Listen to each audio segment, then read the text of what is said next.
L'ambre jaune, un matériau tout à fait singulier, aux propriétés non moins étonnantes. Une pierre magique qui peut même renfermer la vie. Jadis convoitée par les puissants, on la retrouve partout, de la célèbre chambre d'ambre du tsar de Russie jusqu'en Égypte. Un scarabée d'ambre.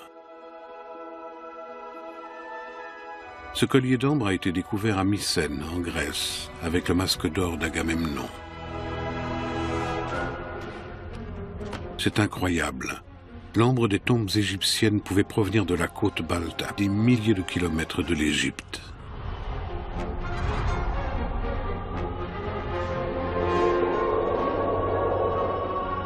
Y avait-il des voies de communication entre le désert et le pays des brumes, entre le Nil et la mer Baltique?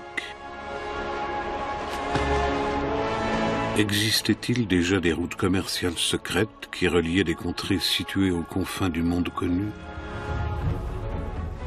Cet homme veut en savoir plus. Timo Ibsen est archéologue et responsable des fouilles dans le Zamland, en bordure de la Baltique.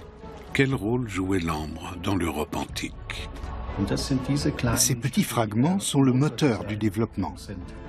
Timo Ibsen part sur les traces d'un commerce mondial florissant à l'âge du bronze, voici plus de 3000 ans. Tout a commencé avec ce sceau mycénien découvert en Bavière.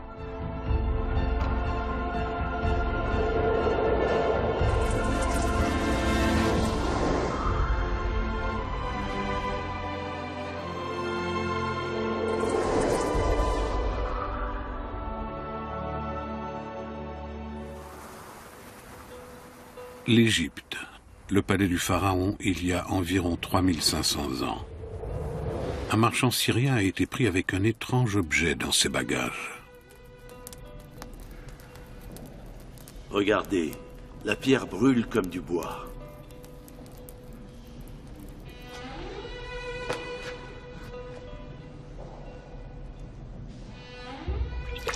Elle nage à la surface de l'eau sans jamais couler. Elle possède même le pouvoir de figer la vie.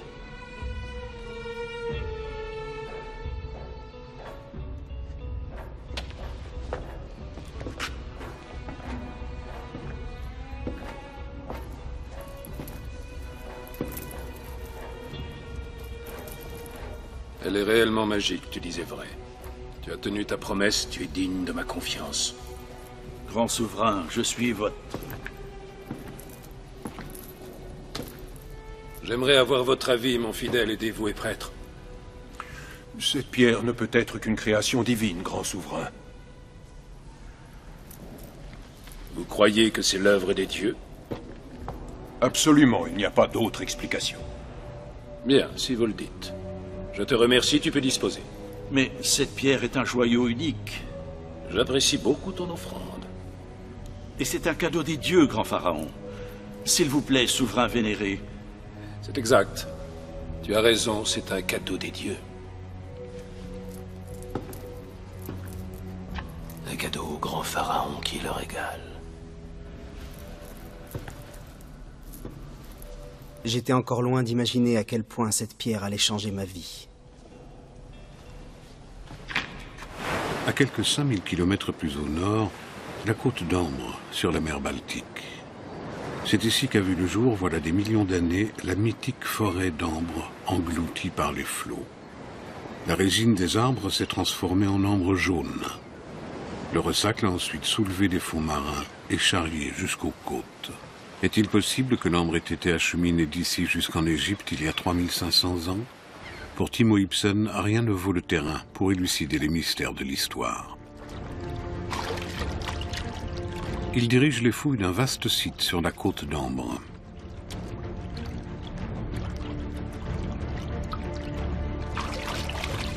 Des perles d'ambre.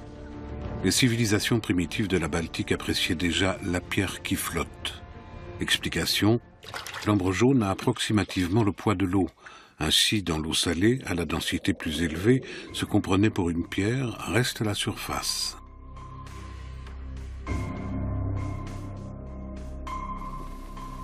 Par frottement, l'ambre jaune se charge en électricité et attire des matières légères.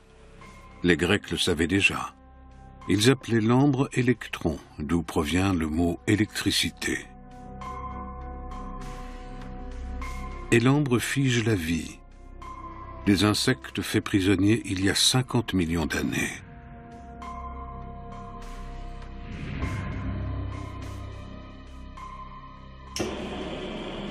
La résine fossilisée brûle à plus de 300 degrés. Pour les peuples de l'Antiquité, ce phénomène était inexplicable. L'ambre leur semblait magique. Ils le surnommaient d'ailleurs les larmes des dieux.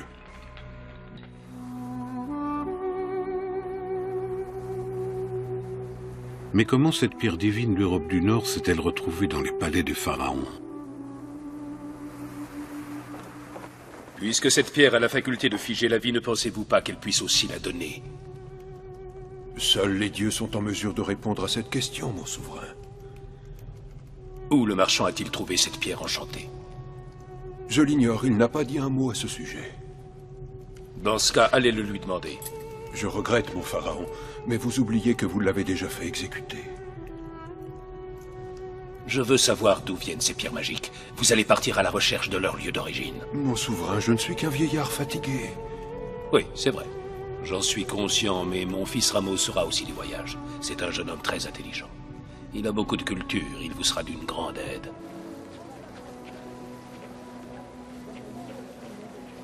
Il est vrai qu'il a des qualités remarquables, mais c'est encore un adolescent.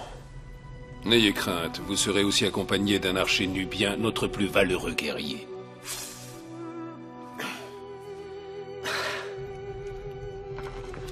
Horus. Oui, mon souverain.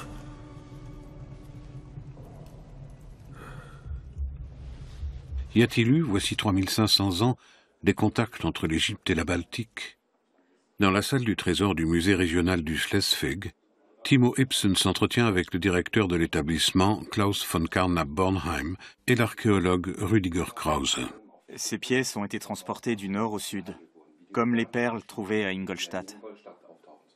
Le développement des routes de l'ambre a permis aux idées de circuler. Une route de l'ambre est-elle concevable à l'époque? Que s'est-il passé exactement? Le musée possède beaucoup d'objets en ambre, mais aussi de superbes bijoux en or. Comment se procurait-on de l'or il y a 3500 ans dans une région faiblement peuplée et pauvre en ressources naturelles? J'imagine que l'ambre a joué un rôle capital et qu'il a été commercialisé jusque dans le bassin méditerranéen où fleurissaient de grandes civilisations qui vouaient un culte à l'or. En route vers le sud, sur les traces des marchands d'ambre de l'âge du bronze. Avec mon camping-car, je suis indépendant. Je peux m'arrêter et dormir partout. Mais comment faisaient les hommes à l'âge du bronze? Comment traversaient-ils les déserts, les mers et les Alpes? Je pense qu'il y avait tout un réseau de relais où les gens s'approvisionnaient en eau et en nourriture, où ils trouvaient des interprètes, enfin toutes les structures logistiques nécessaires pour parcourir de telles distances. Si une telle route a existé, par où passait-elle?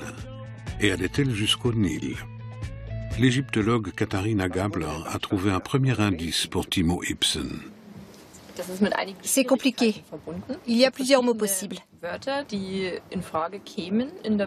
Apparemment, les Égyptiens avaient un mot pour l'ambre. On l'a trouvé sur la paroi d'un temple de Karnak, près de Luxor, qui date de Toutmosis III. Ça remonte à Toutmosis III. Il y a 3500 ans, le pharaon a fait graver le récit de ses campagnes militaires. C'est ici qu'apparaît le mot Shekhar. Les égyptologues traduisent Shekhar par ambre. Les Égyptiens connaissaient donc de la résine magique venue d'ailleurs.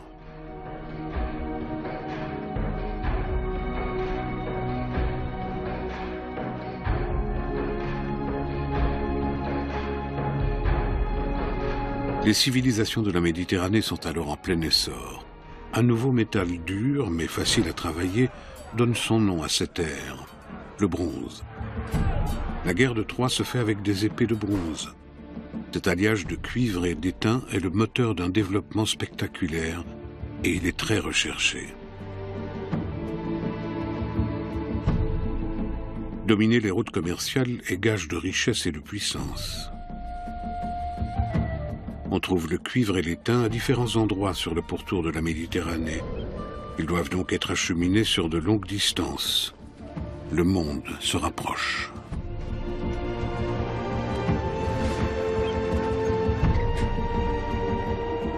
La situation est tout autre dans le nord de l'Europe.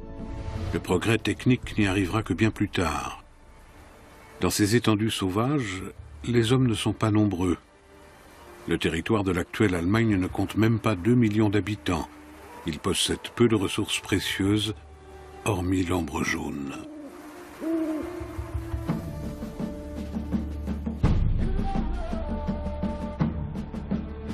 Et dans la lointaine Égypte, la civilisation du Nil est florissante dans le Nouvel Empire. On construit des temples et des palais somptueux. L'élite vit dans un luxe que les pays du Nord ne peuvent même pas soupçonner.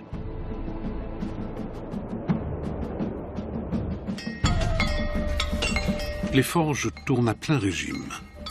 La fabrication d'armes permet de mener d'importantes campagnes militaires, notamment vers la Nubie qui regorge d'or et d'ivoire.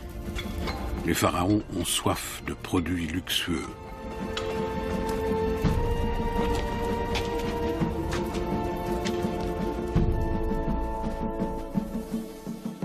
Dans la chambre funéraire de Toutankhamon, on a trouvé des quantités d'or, ainsi qu'un pendentif en forme de scarabée.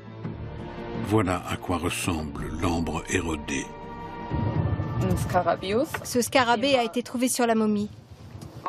C'est une résine très foncée. Katharina Gabler nous montre ensuite un document ancien. Ounamon, un marchand égyptien, y raconte en détail les péripéties d'un de ses voyages. C'est la preuve que les pharaons organisaient des expéditions dans des pays lointains pour se procurer les matériaux convoités.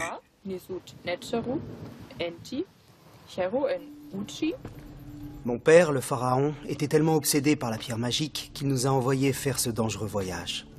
Horus, le prêtre fidèle.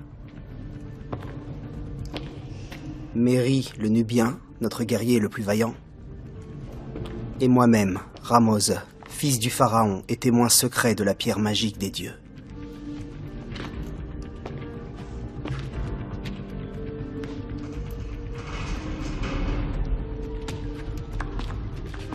Notre périple nous a menés dans la terre natale du marchand, le pays des Akkadiens. Nous avons parcouru un long chemin, partis des rives du Nil. Nous avons traversé le désert du Sinaï.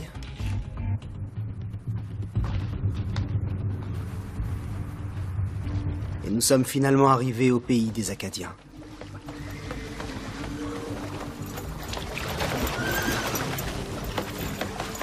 C'est là que nous espérions trouver la pierre des dieux.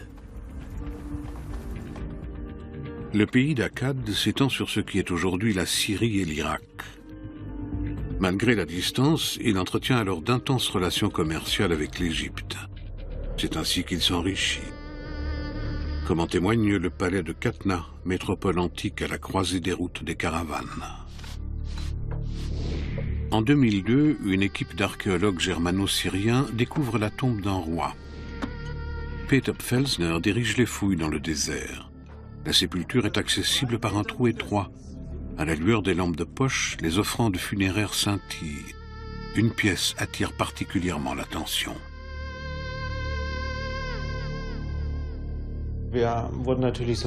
On a immédiatement remarqué cette petite tête de lion, mais on ne savait pas en quelle matière elle était faite. On a d'abord supposé que c'était peut-être de l'ivoire. La surface de l'objet était très inhabituelle. On a donc pensé à de l'ivoire huilé. Enfin, on a échafaudé toutes sortes de théories. Mais il y a une hypothèse qu'on n'a pas envisagée. C'est celle de l'ambre jaune. Cette pièce exceptionnelle est analysée en laboratoire. Les experts pensent qu'il s'agit d'un objet de culte, de l'ambre pour les dieux.